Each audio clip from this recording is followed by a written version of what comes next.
Good afternoon students. So last हमने cover किया था कोएंजाइम्स के बारे में। आज का टॉपिक है isoenzymes, therapeutic and diagnostic applications of enzymes. अब फर्स्ट हम कवर करेंगे आइसोएंजाइम्स के बारे में कि आइसोएंजाइम्स क्या होते हैं, इनकी टाइप्स क्या हैं, ये कैसे एक्ट करते हैं। तो फर्स्ट हम करते हैं इसकी definition. आइसोएंजाइम्स, these are the multiple forms of an enzymes that catalyzing the same reactions, and these are also known as isozymes, and some metabolic processes are regulated by enzymes that differ in their molecular forms. अब ये जो आइसोएंजाइम्स होते हैं ये भी जैसे आपके enzymes जो आपका मेटाबॉलिक जो रिएक्शन होता है उसको वो कैटालाइज करते हैं, तो ये भी जो आइसोएंजाइम्स होते हैं ये भी सेम उसी केमिकल रिएक्शन को कैटालाइज करेंगे but in a multiple form, in different form. जैसे आपका नीचे एंजाइम है, ठीक है, उसकी आप कन्फिग्रेशन देखो ABCD, ठीक है, वो सेम इस फॉर्म में वो एक केमिकल रिएक्शन को वो कैटालाइज कर रहे हैं। बट जो आइसोएंजाइम्स हैं वो भी क्या कर रहे हैं, वही सेम केमिकल रिएक्शन को वो स्पीड अप कर रहे हैं, उसको वो कैटालाइज कर रहे हैं but in a different form. तो इनके जो आइसोएंजाइम्स होते हैं उनकी एक प्रॉपर्टी तो ये है कि वो वही सेम रिएक्शन को ये कैटालाइज करेंगे, बट इनमें और क्या है कि ये फिजिकल और केमिकल प्रॉपर्टीज़ इनकी डिफ़र हो सकती हैं, ठीक है। लाइक जैसे उनके स्ट्रक्चर में डिफरेंस हो गया, उनकी जो इलेक्ट्रोफोरेटिक प्रॉपर्टी, इम्यूनोलॉजिकल प्रॉपर्टीज़, जो उसका मैकेलिस मेंटन कांस्टेंट जो आएगा उसकी वैल्यू डिफरेंस हो सकती है, जो इसका Vmax है, जो मैक्सिमम वेलोसिटी है, उसकी जो स्पीड है, ठीक है, वो इनमें डिफ़र हो सकती है जो आइसोएंजाइम्स होते हैं। बट उनमें ये एक सिमिलैरिटी आइसोएंजाइम्स और एंजाइम्स में यही है कि ये भी वही सेम रिएक्शन को ही कैटालाइज करते हैं जो आपका एंजाइम्स करते हैं। अब नेक्स्ट है टाइप्स ऑफ आइसोएंजाइम्स। मेनली जो आइसोएंजाइम्स हैं वो 6 टाइप्स के होते हैं। फर्स्ट वन इज CPK, ठीक है, that is keratin phosphokinase. Second one is LDH, that is lactate dehydrogenase. Third one is troponin. Fourth is ALP, that is alkaline phosphatase. Fifth one is aldolase and last one is amylase. तो first हम पढ़ेंगे CPK के बारे में, that is keratin phosphokinase. अब ये जो enzyme होता है keratin phosphokinase CPK is an enzyme which is present in the body and it is mainly found in the heart, brain and skeletal muscles. अब ये जितना जो आपका हार्ट हो गया, ब्रेन हो गया, जो स्केलेटल मसल्स होंगे, ठीक है, उसमें ये सारे प्रेजेंट होते हैं, ये जो CPK हैं, ये वाले एंजाइम। अब केराटिन फॉस्फोकाइनेज और simply keratin kinase is an enzyme that helps regulate the concentration of adenosine triphosphate, that is ATP। अब आपको इतना पता है कि जो ATP है वो आपका एनर्जी करेंसी है जो सेल की, मतलब वो क्या करता है, एनर्जी जो है उसमें बहुत ज़्यादा प्रेजेंट होती है, तो वो क्या करता है ATP जो है जब ब्रेक डाउन होता है ADP में तो तभी वो एनर्जी रिलीज करता है, ठीक है। तो उसमें वो एनर्जी प्रेजेंट होती है और वो एनर्जी रिलीज तब करता है जब वो ADP में कन्वर्ट हो जाता है। और केराटिन काइनेज जो एंजाइम है उसके इसी रिएक्शन को वो कैटालाइज करता है जब वो केराटिन के साथ अटैच हो जाता है। जैसे आप देखो केराटिन जो है जब ATP मॉलिक्यूल के साथ अटैच हो जाता है तो वो कन्वर्ट हो जाता है फॉस्फोकेराटिन में in the presence of keratin kinase, और ये ADP भी में कन्वर्ट हो जाता है, मतलब इसकी हाइड्रोलिसिस हो जाती है ATP की। अब ATP की हाइड्रोलिसिस होगी तो उसमें से एक फॉस्फेट जो ग्रुप है वो अलग हो जाएगा और वो फॉस्फेट ग्रुप लग जाएगा जाके केराटिन के कंपाउंड के साथ। अब जब ATP ADP में कन्वर्ट हो गया मतलब इसने एनर्जी रिलीज कर दी, ठीक है, तो वही इसका मेन फंक्शन है कि ये जो केराटिन फॉस्फोकाइनेज है ये ATP की कंसंट्रेशन को रेगुलेट करता है, उसको रेगुलेट करने में उसको हेल्प करता है, लाइक जैसे उसकी एनर्जी रिलीज करने में हेल्प कर रहा है इन द फॉर्म ऑफ फॉस्फोकेराटिन, ठीक है। देन नेक्स्ट है lactate dehydrogenase.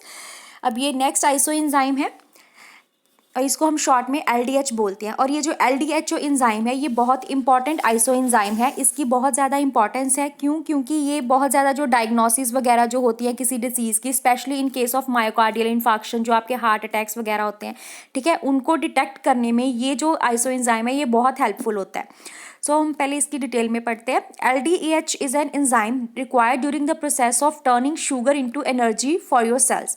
LDH is present in many kinds of organs and tissues throughout the body, including the liver, heart, pancreas, kidneys, skeletal muscles, lymph tissue and blood cells. तो इन सब में ये जो LDH है ये present होता है, मतलब ये हमारी बॉडी के हर एक टिश्यूज, मोस्टली जो ऑर्गन्स हैं उन सब में प्रेजेंट होता है। अब देखो लीवर में भी है, हार्ट में भी है, pancreas, kidney, skeletal muscles, lymph tissues हो गए, ब्लड सेल्स हो गए, तो ऑलमोस्ट ये हमारी पूरी बॉडी में जो LDH है ये प्रेजेंट होता है। अब ये जो LDH है ये वो एंजाइम है जो क्या करता है, जो आपका लैक्टेट मॉलिक्यूल है उसको पायरुवेट में कन्वर्ट करने के लिए ये जो एंजाइम है ये बहुत ज़्यादा हेल्पफुल होता है। ठीक है, लाइक जैसे ये क्या करता है कि जो आपका शुगर मॉलिक्यूल होता है उसको एनर्जी में कन्वर्ट करता है। और आइसोएंजाइम्स जो होते हैं इसमें जो LDH के, इसके अलग अलग आइसोमर्स हैं। अब ये जो LDH है इसके अलग अलग आइसोमर्स हैं, टोटल 5 आइसोमर्स हैं इसके। That is LDH1, LDH2, LDH3, 4 and 5। जो आपका LDH1 है वो हार्ट और RBCs जो होती हैं और ब्रेन में, इन सब में ये जो LDH1 जो होता है आइसोएंजाइम ये यहाँ प्रेजेंट होता है। और LDH2 जो आइसोएंजाइम है वो प्रेजेंट होता है रेटिकुलो एंडोथेलियल सिस्टम में। और जो LDH3 है वो लंग्स में प्रेजेंट होता है। और 4 जो प्रेजेंट होता है वो किडनीज, प्लेसेंटा और पैनक्रियाज वगैरह में प्रेजेंट होता है। और जो LDH5 है वो लीवर और स्ट्राइएटेड मसल्स हैं, जो स्मूथ मसल्स होते हैं, ठीक है, उनमें ये प्रेजेंट होता है जो आपका LDH5 है। तो ये सारे आइसोमर्स हैं LDH के, ये आपकी अलग अलग बॉडी पार्ट्स पे प्रेजेंट होते हैं।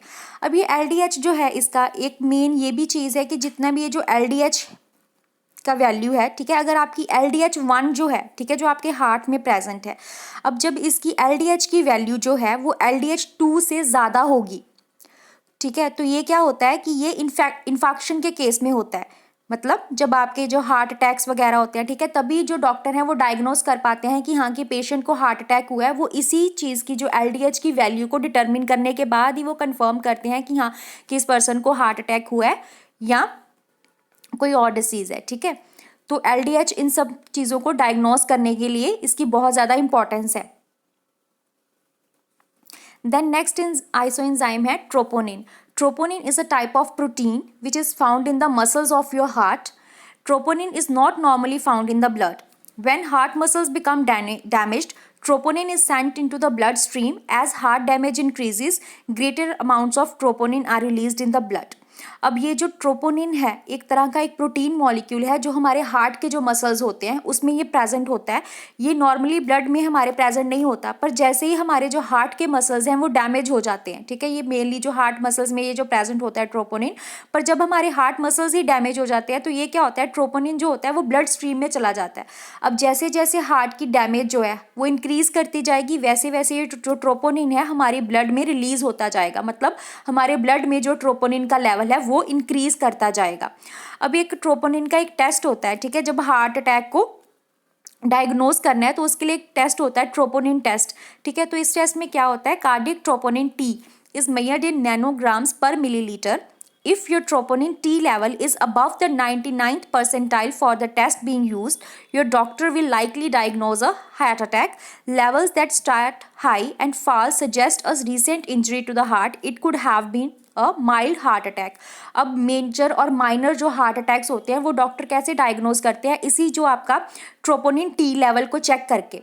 अगर आपका जो ट्रोपोनिन का लेवल है अगर आप में के ब्लड में वो 99% से भी अबव है तो वो आपका मेजर हार्ट अटैक डायग्नोज होता है। और अगर ये थोड़ा कम अमाउंट में जब ट्रोपोनिन प्रेजेंट होता है हमारे ब्लड में तो उससे क्या डॉक्टर डिटेक्ट करते हैं कि हाँ कि ये माइल्ड हार्ट अटैक है, ठीक है। तो ये ट्रोपोनिन जो है ये एक तरह का ये ऐसा एंजाइम है जो सिर्फ हमारे हार्ट मसल्स में ही प्रेजेंट होता है, पर जैसे ही हमारे हार्ट के मसल्स जो हैं वो डैमेज होने शुरू हो जाते हैं तो ये क्या होता है, हमारे ब्लड में रिलीज होना शुरू हो जाता है। इसी तरह फिर डॉक्टर क्या करते हैं, ब्लड टेस्ट करके, ठीक है, ट्रोपोनिन का टेस्ट लगाते हैं साथ में। तो उससे अगर हमें पता चल जाएगा कि अगर हमारे ब्लड में ट्रोपोनिन का लेवल अगर ज़्यादा है तो उसका मतलब कि हमें मेजर हार्ट अटैक है, और अगर ट्रोपोनिन का लेवल कम है तो वो माइनर हार्ट अटैक है, ठीक है। तो इसीलिए जो हमारा ब्लड है अगर वो ट्रोपोनिन उसमें प्रेजेंट नहीं होगा तो मतलब हमारा हार्ट के जो मसल्स हैं वो प्रॉपरली काम कर रहे हैं, पर अगर वो डैमेज्ड है तो हमारे ब्लड में ट्रोपोनिन प्रेजेंट होगा। देन नेक्स्ट है alkaline phosphatase. Alkaline phosphatase is an isoenzyme that is present in person's blood that helps break down proteins.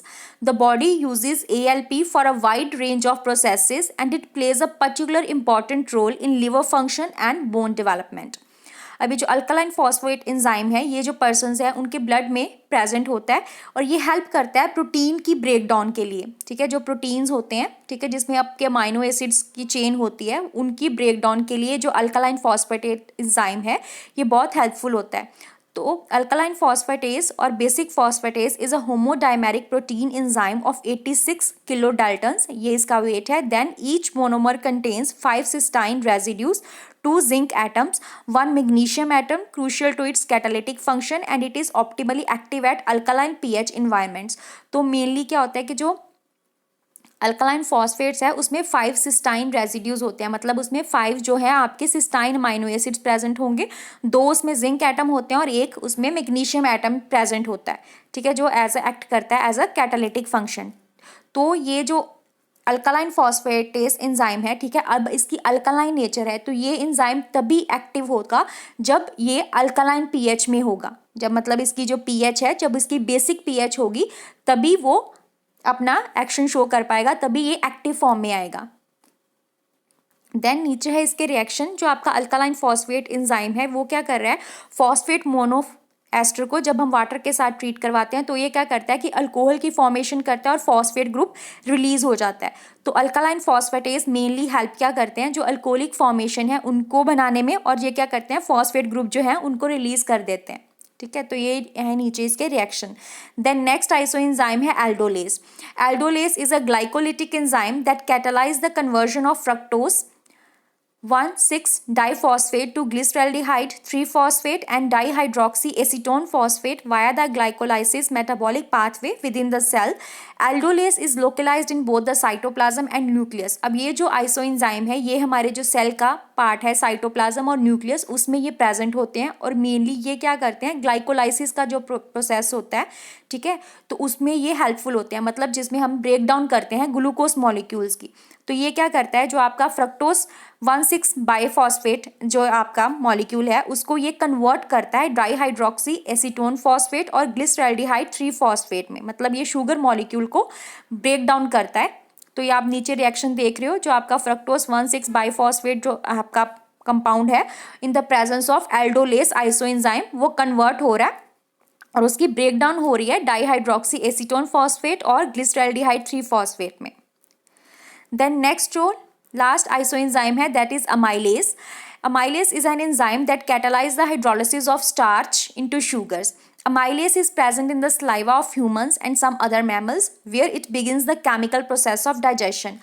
अब ये जो amylase जो enzyme है, ये जो हमारे humans का जो saliva होता है उसमें ये जो enzyme है ये बहुत ज़्यादा प्रेजेंट होता है। तो ये क्या करता है कि ये जो होता है हमारे जो केमिकल प्रोसेस में जो डाइजेशन वगैरह का जो प्रोसेस होता है उसमें ये जो अमाइलेस है जो एंजाइम है वो बहुत ज़्यादा बेनिफिशियल होता है। अब आपको पता है कि ये जो अमाइलेस जो आपका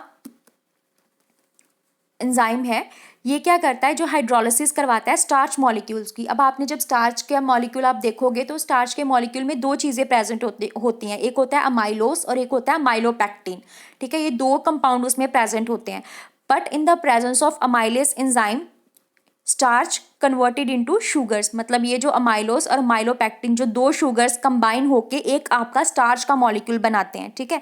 तो ये अमाइलेस क्या करता है, उस स्टार्च के कंटेंट की ब्रेक डाउन कर देता है, ठीक है, उसकी हाइड्रोलिसिस कर देता है। तो उसमें क्या होता है कि आपके जो शुगर मॉलिक्यूल्स हैं वो अलग हो जाते हैं, ठीक है। तो ये है आपका अमाइलेस आइसोएंजाइम। तो ये है आपके सारे आइसोएंजाइम्स। उसके बाद हम पढ़ेंगे अभी थेराप्यूटिक एंड डायग्नोस्टिक एप्लीकेशंस। अब ये जो क्लिनिकल एप्लीकेशंस क्या हैं एंजाइम्स की, अब ये जो एंजाइम्स हैं ये अलग अलग डिसीज़ को डायग्नोस करने के लिए भी बहुत ज़्यादा बेनिफिशियल होते हैं, लाइक ये एक्ट करते हैं एज अ थेराप्यूटिक एजेंट्स भी और एज अ एनालिटिकल रेजेंट्स भी। अब मतलब कि हम इनकी कोई ना कोई थेराप्यूटिक एफिकेसी भी है जो हमारी बॉडी के लिए बहुत ज़्यादा बेनिफिशियल है, और ये एज अ एनालिटिकल रेजेंट भी एक्ट करते हैं, मतलब ये किसी भी डिसीज़ को एनालाइज करने के लिए ये बहुत ज़्यादा बेनिफिशियल होते हैं। देन जो नॉवल एप्लीकेशंस हैं, जो न्यू एप्लीकेशन जनरेट हुई हैं इसकी, वो कौन कौन सी हैं, medical enzymes like analytical and diagnostic enzymes, biosensors, therapeutic enzymes, ठीक है। तो ये सारी जो हैं इसकी मेडिकल एप्लीकेशंस हैं। अब ये हम जो एंजाइम्स होते हैं, ठीक है, हमारी बॉडी के अंदर जो एंजाइम्स हैं ये एंजाइम्स क्या होते हैं, ये सेफ होते हैं। हम क्या करते हैं, हम हर एक चीज़ चाहे वो लिक्विड फॉर्म में ले रहे हैं चाहे वो हम सॉलिड फॉर्म में ले रहे हैं, तो ये क्या होता है, हर एक चीज़ में क्या होता है कि एंजाइम्स जो होते हैं वो प्रेजेंट होते हैं। हम लोग एंजाइम्स खाते भी हैं, लाइक जो आपके लिक्विड फूड आइटम्स होती हैं, ठीक है, जो आपका जूस हो गया, जो वाइन बियर चीज़, योगर्ट, ये हर एक चीज़ में कोई ना कोई एंजाइम प्रेजेंट होता है। और उसके बाद हम जो एंजाइम्स हैं वो हम पहनते भी हैं, लाइक जो आपके डिटर्जेंट्स वगैरह, ठीक है, जो हैं वो भी, उसमें भी वो एंजाइम्स ही प्रेजेंट होते हैं, ठीक है। वो एंजाइम्स के साथ ही मिलके वो जो प्रोडक्ट है उसकी फॉर्मेशन होती है। तो हमारे जो बॉडी के अंदर भी बहुत सारे एंजाइम्स प्रेजेंट होते हैं, मतलब हमारे बॉडी के अंदर बिलियंस ऑफ एंजाइम्स प्रेजेंट होते हैं। तो इस तरह से हम पूरी तरह से फिल्ड हैं एंजाइम्स के साथ। और एंजाइम्स जो होते हैं वो अलग अलग इंडस्ट्रीज़ में भी उनकी बहुत सारी एप्लीकेशन है, लाइक फार्मास्यूटिकल इंडस्ट्रीज़ में, फूड एंड ब्रूइंग इंडस्ट्री में। ब्रूइंग इंडस्ट्री में अपने आ जाते हैं जो आपके अल्कोहलिक बेवरेजेस होते हैं, ठीक है, जो अल्कोहल की फॉर्मेशन करते हैं, जैसे बियर्स वगैरह, ठीक है, वो आपकी ब्रूइंग इंडस्ट्री हो जाती है। पेपर इंडस्ट्री में ये बहुत हेल्पफुल होता है, एग्रीकल्चर इंडस्ट्री में, बायोफ्यूल्स में। तो ये सारी इसकी एप्लीकेशंस है एंजाइम्स की। अब अमाइलेसिस, सेलुलेसिस एंड प्रोटीएसिस, ये जो एंजाइम है, these are the enzymes which are most commonly used and they are used in food, brewing, paper and textile industries, ठीक है। अब ये सारे जो एंजाइम्स हैं ये इन सब इंडस्ट्री में यूज़ होते हैं। लाइक जैसे आपको पता है कि जो आपका अमाइलेस एंजाइम है, ठीक है, वो मैंने आपको बताया कि वो आपके शुगर मॉलिक्यूल्स को अलग अलग करता है, ठीक है। तो मतलब ये शुगर की फॉर्मेशन के लिए, जो हम शुगर के डेरिवेटिव्स होते हैं, ठीक है, अलग अलग अगर हमने उसके फॉर्मेशन करनी है तो ये उसमें हेल्पफुल होता है। तो इस तरह से ये फूड इंडस्ट्रीज़ में यूज़ होता है, इसी तरह से ये ब्रूइंग इंडस्ट्री में भी यूज़ होता है। अब ये सेलुलेसिस जो एंजाइम है, ठीक है, वो जो आपको पता है कि जो आपका पेपर का मटेरियल होता है, जो आपका पेपर होता है उसमें सेलुलोज प्रेजेंट होता है। और वही जो सेलुलोज जो है, ठीक है, वो किसकी थ्रू आता है, थ्रू द सेलुलेसिस जो एंजाइम है, वो इसमें हेल्पफुल होते हैं। तो इसी तरह ये पेपर और टेक्सटाइल इंडस्ट्री में बेनिफिशियल होता है। देन इस एंजाइम की जो एप्लीकेशन मेडिसिन में क्या क्या इसकी एप्लीकेशंस है। अब आपको एंजाइम्स जो है वो as a analytical agents act करते हैं। अब एनालिटिकल एजेंट्स क्या हो गए, जो किसी चीज़ की एनालिसिस करते हैं। लाइक जैसे enzymes are proven to be eminent analytical reagents due to their highly specific nature and efficiency, and they can used in quantitative determination of substrate concentration. Alcohol dehydrogenase, one of the most useful enzymes for bioanalytical applications. There are many other examples of enzymes that can be used in diagnosis. अब अलग अलग चीज़ की diagnosis करनी है, किसी disease की diagnosis करनी है हमने, तो उसमें आपके ये जो एंजाइम्स हैं वो बहुत ज़्यादा हेल्पफुल होते हैं। जैसे मैंने ऊपर आपको बताया था, जो आपका LDH है, जो आपका आइसो एंजाइम है, ठीक है, आप उसका ये एप्लीकेशन भी लिख सकते हो जो LDH की एंजाइम की, कि वो क्या करता है, हार्ट अटैक की डायग्नोसिस के लिए हेल्पफुल होता है। और ये जो आपका अल्कोहल डिहाइड्रोजिनेज जो एंजाइम है, ये आपकी बायोलिटिकल जो एप्लीकेशंस होती हैं उनको एनालाइज करने के लिए बहुत ज़्यादा बेनिफिशियल होते हैं, ठीक है। अब ये जो नीचे कुछ एंजाइम्स लिखे हैं, ये क्या क्या डायग्नोस करवाते हैं। लाइक जो आपके आर्जिनेज जो एंजाइम है, वो क्या करता है, उस आर्जिनिन लेवल जो होता है प्लाज्मा और यूरिन से, उसमें हमें पता चल जाता है कि हमारा प्लाज्मा और यूरिन में कोई इन्फेक्शन तो नहीं है, ठीक है। तो ये उसमें हेल्पफुल होता है। कोलेस्ट्रॉल एस्ट्रेस जो हो गया, वो कोलेस्ट्रॉल लेवल के बारे में बताता है हमें कि हमारे बॉडी में कोलेस्ट्रॉल का लेवल कितना है। केराटिन काइनेज जो है वो कार्डियक और स्केलेटल माल फंक्शनिंग के बारे में बताता है, मतलब हमारे हार्ट में या हमारे स्केलेटल मसल में कोई भी जो उनकी फंक्शनिंग है वो प्रॉपर हो रही है या नहीं हो रही है, अब नॉर्मल फंक्शनिंग तो नहीं कर रहे हैं, तो ये हमें एंजाइम बताता है, केराटिन काइनेज। तो ये सब एंजाइम्स जो होते हैं एक्ट करते हैं एज अ एनालिटिकल एजेंट्स, कि ये डायग्नोज करके बताते हैं, एनालाइज करके बताते हैं कि हमारी जो बॉडी है वो डिसीज फ्री है या नहीं है। देन नेक्स्ट है एंजाइम्स इन बायोसेंसर्स। अब बायोसेंसर्स होते क्या हैं, these are the electronic monitoring devices that make use of an enzyme specificity and the technique of enzyme immobilization. The components of biosensors are biorecognition, biotransducer, amplifier, processor and last one is display. अब इसमें होता क्या है, हमने इसमें substrate को detect करना होता है, जो आपका सबस्ट्रेट मॉलिक्यूल है जो आपके एंजाइम के साथ जाके अटैच होगा और एंजाइम सबस्ट्रेट का कॉम्प्लेक्स बनाएगा, देन लास्ट में प्रोडक्ट की फॉर्मेशन होगी, ठीक है। तो ये जो सबसे पहले क्या करता है, ये सबस्ट्रेट की डिटेक्शन करता है। कैसे होगी सबस्ट्रेट की डिटेक्शन, वो हम करेंगे इन कंपोनेंट्स के थ्रू। लाइक सबसे पहले वो बायो रिकॉग्निशन होगी उसकी, उसको रिकॉग्नाइज किया जाएगा, देन वो ट्रांसफ़र होगा, ठीक है, ट्रांसड्यूसर के थ्रू वो ट्रांसफ़र होगा, फिर वो एम्पलीफायर जो होगा उसको एम्पलीफाई करेगा, फिर उसकी प्रोसेसिंग होके फिर वो हमारे स्क्रीन के ऊपर डिस्प्ले हो जाएगा। और उसी जो हमारे एम्पलीफायर हैं वो हमें उस सिग्नल को एम्पलीफाई करने के बाद हमें बताएगा कि हाँ कि वो जो हमने जो डिसीज़ को डिटेक्ट करना है वो डिटेक्ट हुई है या नहीं हुई है, वो हमारी स्क्रीन के ऊपर डिस्प्ले हो जाएगी। ठीक है, तो ये इसका फंक्शन है। देन नेक्स्ट है थेराप्यूटिक यूजेस ऑफ एंजाइम्स। अब जो एंजाइम्स हैं उनके थेराप्यूटिक यूजेस भी हैं, लाइक जो आपका फर्स्ट एंजाइम है बैक्टीरियल एस्पारिजिनेज। ये जो एंजाइम है, ये जो थेराप्यूटिक यूजेस होते हैं, इनके सम टाइप्स ऑफ लुकीमिया, जो एक तरह के लुकीमियाज होते हैं, ब्लड कैंसर्स होते हैं, ठीक है, उनमें ये क्या करता है, उसमें इनका थेराप्यूटिक यूज है, उसमें इनका ये अपना फार्माकोलॉजिकल एक्शन शो करते हैं, ये जो बैक्टीरियल एस्पारिजिनेस एंजाइम है। नेक्स्ट एंजाइम है कीमोट्रिप्सिन।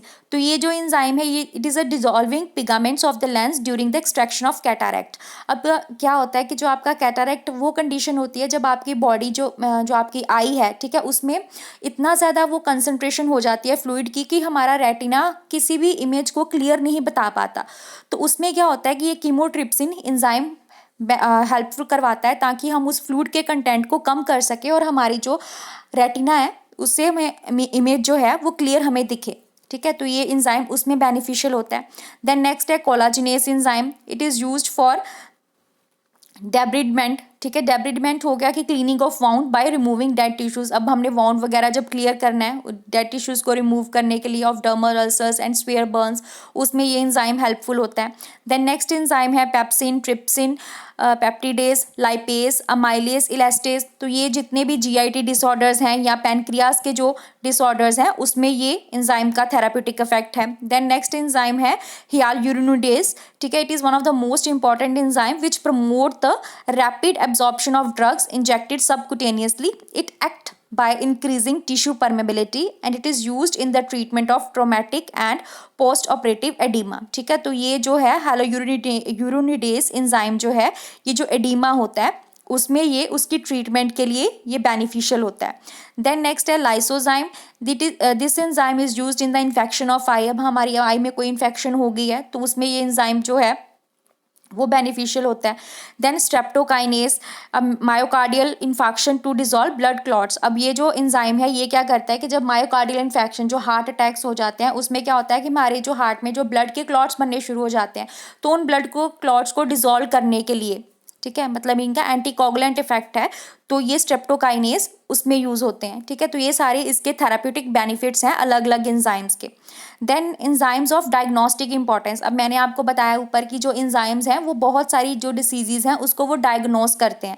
अब वो कैसे डायग्नोस करते हैं, कौन कौन से एंजाइम कौन कौन सी डिसीज को डायग्नोस करते हैं, ठीक है, वही है इस टेबल में। जैसे आपका फर्स्ट जो एंजाइम है एसिड फॉस्फेटेस, ये जो आपका प्रोस्टेटिक कैंसर्स होते हैं, ठीक है, ये प्रोस्टेटिक कैंसर मेनली जो है प्रोस्टेट ग्लैंड में होते हैं। ये जो प्रोस्टेट ग्लैंड है वो मेल्स में जो प्रेजेंट होते हैं, ठीक है, मेल जो हैं उनमें ये प्रोस्टेट जो प्रेजेंट होता है, तो जब उनमें कोई ट्यूमर सेल्स फॉर्म हो जाते हैं तो उसमें ये डिटेक्शन करवाता है acid phosphatase enzyme. Then next है alanine amino transferase.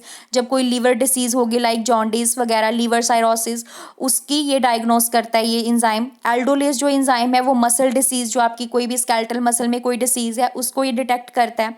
Alkaline phosphatase enzyme जो है वो आपकी जॉन्डिस वगैरह हो गया, ठीक है, इन सब को, या बोन की कोई डिसीज होगी कुछ भी, तो वो हमें अल्कलाइन फॉस्फेटेस एंजाइम से पता चलेगा।